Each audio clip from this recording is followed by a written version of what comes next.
hear me? No, you can't. It's okay, I'll talk Try loud. that mic. Yeah, that one might be better. Is that better? Yeah. First of all, you guys are all insanely talented, and I'm a million times more nervous coming up here now.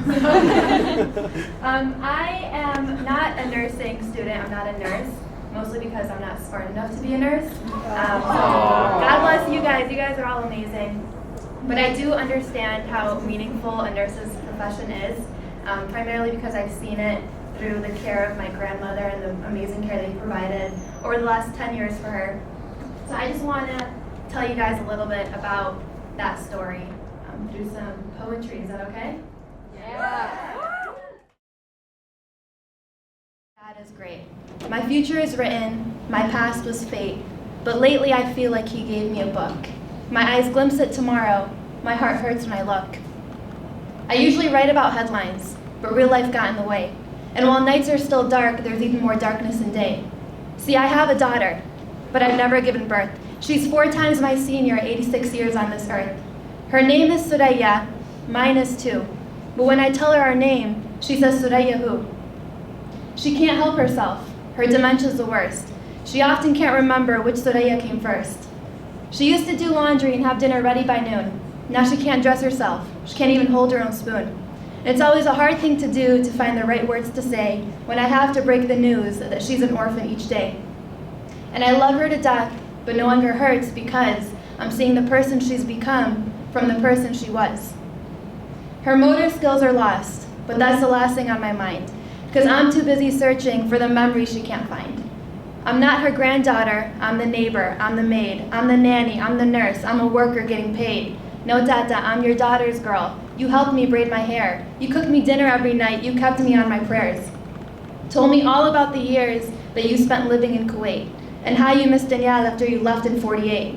Then the move was to Amman, you and Sidi got a place, became landlords to the slum, found a home, but still displaced. And you had a baby boy, but doctors told you there's no hope. And he passed within the week, but you felt like you couldn't cope. 11 years behind your back, and you felt dead while you're alive. Then God breathed life into your soul, and you birthed a healthy 5. See, Tata, I remember all these stories, you would tell them with your eyes. They hold the depth of rippling oceans, clear and blue as healthy skies. You made me soup when I was sick, you told me stories of your past. In those 12 years you were my mom, a shame that feeling couldn't last. It's like the roles have flipped, now I'm brushing your hair, spoon-feeding your meals, reminding you of prayer. And I'm reading these words as if she'll understand, but this is a sinking message and her mind is quicksand. You never learned to read, you don't know how to write. I tried to teach her how to count, but even that was different heights. Who would have ever thought the strongest woman in the world would regress to infancy? It's like she's free, but still paroled. Her mind is low and blank, testament to ignorance is bliss. Free of thoughts and worry, but a prisoner to her limbs.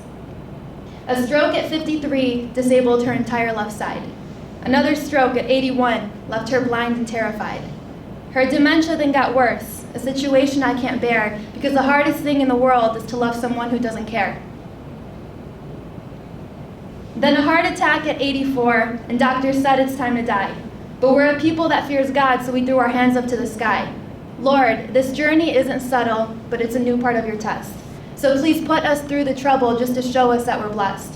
And I wasn't all that hungry, but you handed me a plate, and you filled it to its rims, and I didn't want to, but I ate. I never felt so full. It was a heaviness in my chest. But it's from you, then it's from you, then it's a blessing, and I'll endure to pass your test. And on her 85th, talk of hospice in the air. Doctors lost their hope, they said no point in giving care. Tried to get us to sign away so she could pass within the night. But there's no signature in death, that's not a contract that we write. She made it to the sunrise, saw the sunsets for the week. And like the sun, she is a warrior, come up from her lowest peak. And I don't know why I'm writing this, it won't take away her pain. But I feel so helpless in today, and I pray tomorrow ain't the same. I just can't help but feel like there's a plan outside my reach. Like I'm living in a circle between the lines that I can't breach. Today was in the books, the day before I lived my fate. And I'm not worried about tomorrow, because every day, God is great.